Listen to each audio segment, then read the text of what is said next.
大家好，这里是澳洲来信。有些人走路不快，但他每一步都踩在系统最想要的位置上。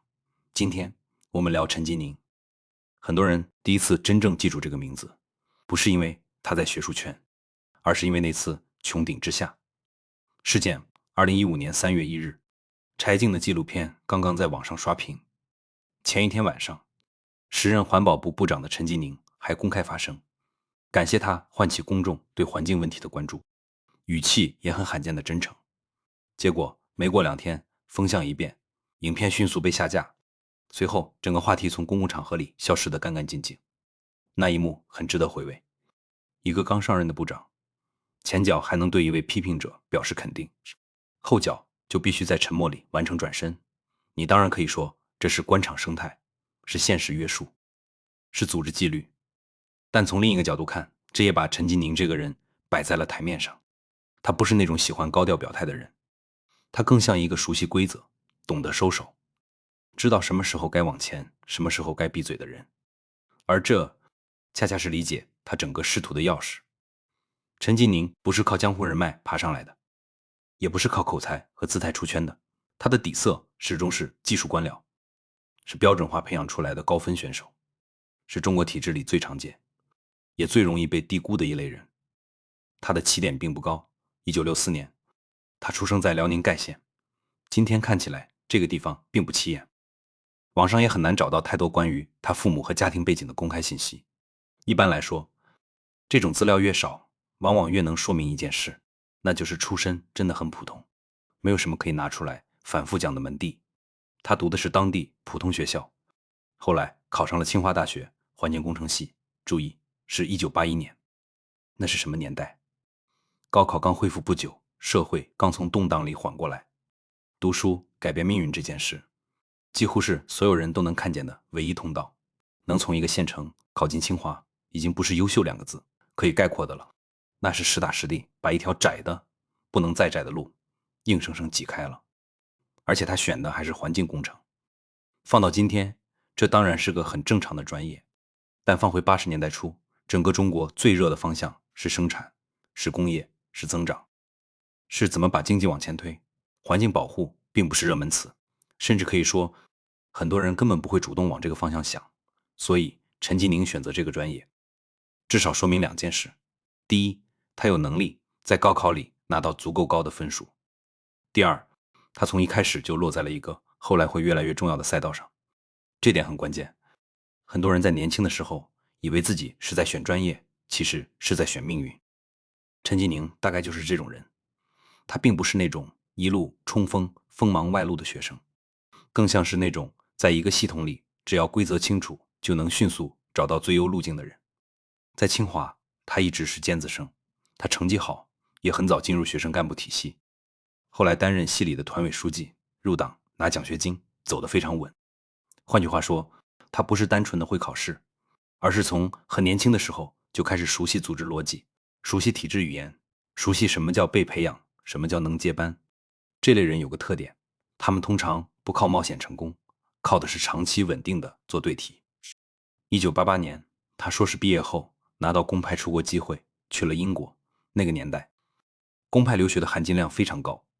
今天很多人看海外学历已经有点审美疲劳了，但在80年代末，一个普通家庭出身的年轻人能够拿到国家外汇支持，去英国读博士，这不是简单的镀金，这是实打实的稀缺资源。不过，留学这件事对陈吉宁来说也带来一个很有意思的反差。他先去了布鲁内尔大学，后来又转到帝国理工学院，专业方向也从环境工程相关转到生物化学，再回到环境系统分析。这个过程本身说明，他并不是一路顺风顺水，而是在不断寻找更适合自己的位置。但真正值得注意的，不是他换了学校，而是他在英国待了很多年，最后公开能看到的学术成果并不算多。这不是贬低，这是事实。按常理说，一个在世界一流大学长期做研究的人，30岁上下，正是最有创造力、最容易出成果的时候。如果一个人的研究能力真强，那一段时间应该是高产期。可陈吉宁的公开论文数量并不突出，和他的导师团队相比，也显得很安静。这说明什么？说明他不是那种靠原创性、靠突破性发现吃饭的典型学者，他更像一个系统性人才。这种人做研究也许不够锋利，做管理却往往更顺手，因为他擅长的不是提出一个全新问题，而是把一个既定问题处理好，把流程理顺，把关系摆平，把任务完成。这恰恰是中国很多体制内精英的共同画像。在基础教育阶段，他们往往极其强势，考试成绩漂亮，做题效率惊人，路径感很强。但一旦进入更强调创造力、判断力和独立性的环境，尤其是西方高等教育和科研体系里，差异就会慢慢显出来。不是说谁一定更聪明，而是从小训练出来的能力模型不一样。中国教育最擅长的是把人训练成高效执行者，西方学术最看重的是把人逼成独立提问者。这两套系统的评价标准本来就不一样。陈吉宁显然更适合前一种。1998年他回国，回到清华，这一步很关键，因为从这时候开始，他的人生轨道正式从学者转向管理者。学校让他负责外事和行政，后来又让他做院系负责人。这个安排其实非常现实。一个在海外学术环境里没有形成强势原创标签的人，回到国内后，最适合的往往不是继续和世界顶尖学者正面硬碰，而是进入更重秩序、更重协调、更重执行的管理体系。而陈吉宁也确实是这样走的。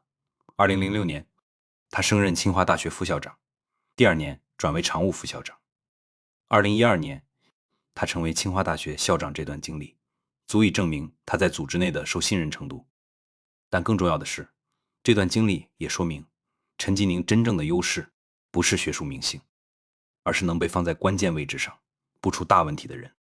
在中国的高教系统里，清华校长这种位置不只是学术头衔，更是政治位置。尤其是进入新时代以后，大学不只是大学，它也是干部培养链条中的一个节点。谁能做到这个位置上，背后看的绝不只是论文和资历，这就绕不开一个人。陈希和陈吉宁都出自清华体系。陈希早年也是清华人，后来一路做到中组部负责人，成为组织系统里的关键人物。到这个层面，很多外人就会明白，真正重要的不是谁念过清华，而是谁在清华体系里被看见、被认可、被提拔。这也是所谓清华系在近些年越来越被重视的原因。它不是一个简单的校友圈，而是一种高度稳定、风格一致、可预测性很强的人才输出机制。在这个机制里，陈吉宁很合适。他出身普通，没有地方山头，没有明显派系负担，履历干净，专业背景硬，和组织关系又顺。这样的干部对上面来说天然就有吸引力，因为他不会轻易形成自己的独立势力，也不会轻易挑战既有权力结构。说白了，他不是来改规则的，他是来把规则执行得更顺的。这点从他在英国时期的表现也能看出来一些端倪。在国外，真正的学术环境讲究的是结果，你有没有论文，有没有实质贡献，有没有独立判断能力，一目了然。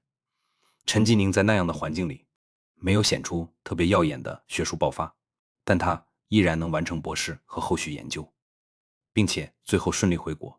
这本身就说明他不是一个容易被环境打垮的人，只是他的长项并不在改变游戏，而在适应游戏。这类人回到中国体制内，往往会重新发光。因为中国官场有一个很现实的特点，很多地方并不鼓励你过于锋利。你太锋利，容易伤到别人，也容易伤到自己。你太有主见，反而会显得难以管理。相反，一个懂规矩、会执行，能在关键时刻保持沉默的人，往往更安全，也更容易被提拔。陈吉宁身上就有这种气质，他不是外放型领导，相反，他给人的感觉一直是克制、谨慎，少说稳住。2015年，他在环保部那段时间就是一个很典型的样本。穹顶之下事件之后，前后态度的变化，让外界看到了一个非常真实的官场逻辑。面对舆论高潮，他可以表达善意；面对组织压力，他也能迅速收声。你可以把这理解成圆滑，但更准确地说，这是他在系统内长期训练出来的生存本能。2017年，他从环保部转任北京市长。到了北京，他的角色更清楚了。北京不是一般城市，北京的市长也不是一般市长。这个位置最讲究的是执行，不是个人风格。后来大兴火灾引发一系列整治行动，整个城市进入高压状态。那段时间，外界对低端人口的讨论非常激烈，很多问题也集中暴露出来。在那场风波里，真正站在前台的是别的人。但作为市长，陈吉宁不可能完全置身事外，他的姿态依然是执行，依然是配合，依然是低调的把自己藏进流程里。这和他在穹顶之下事件里的反应其实是同一套逻辑。不争辩，不对冲，不抢话，只要组织定了方向，他就负责把事情往前推。2022年，他又到了上海，接任市委书记。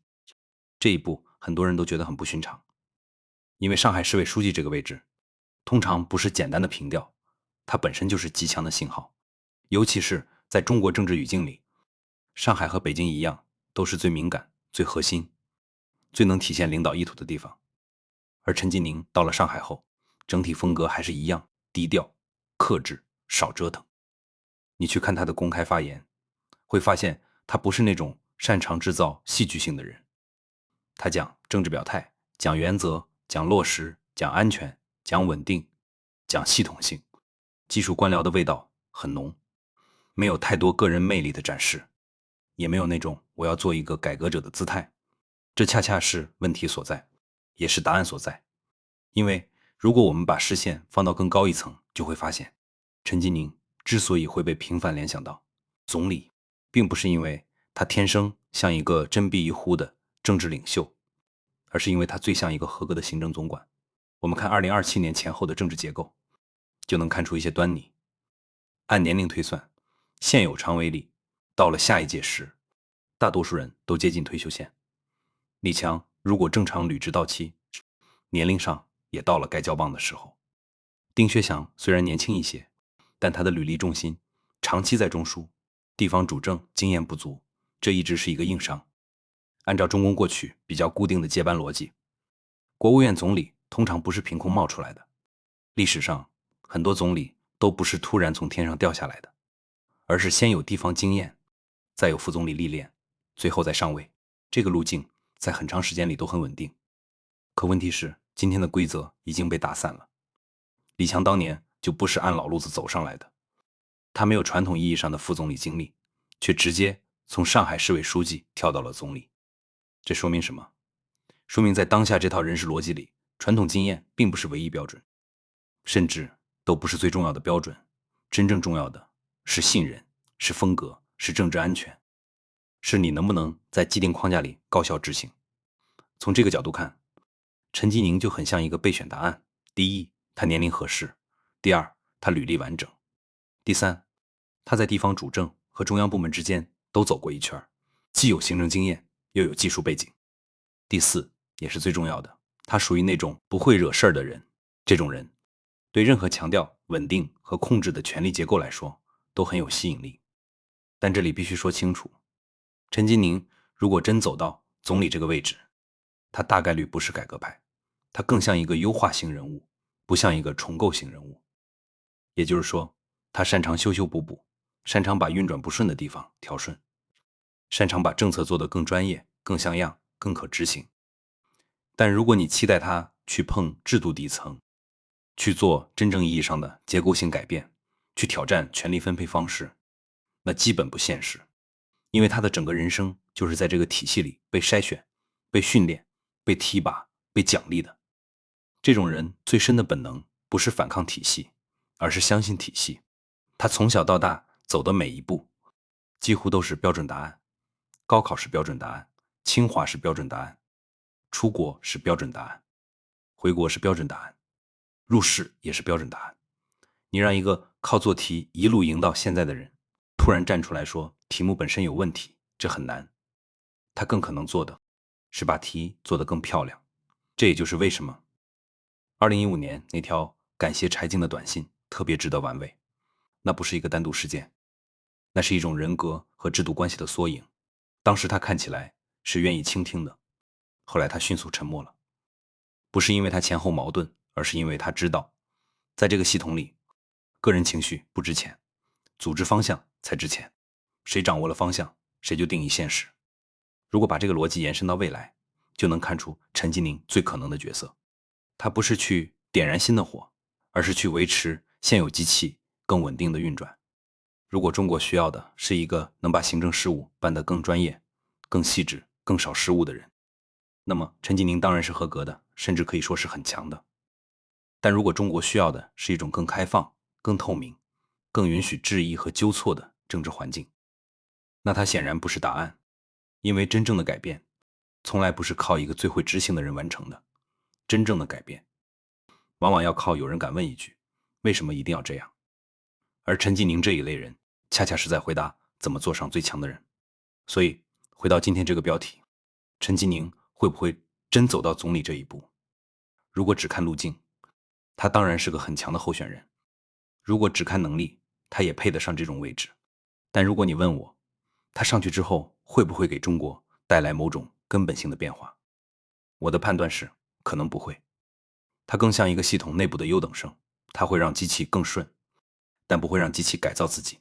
这就是陈吉宁，一个从县城考进清华，在英国待过10年，回国后一路被体制托举到今天的人。他的故事既是个人的故事，也是这个时代官僚选拔逻辑的缩影。这里面没有太多浪漫，更多的是秩序、训练、服从和被认可。这里是澳洲来信，谢谢观看，欢迎点赞、订阅、评论，咱们下期再见。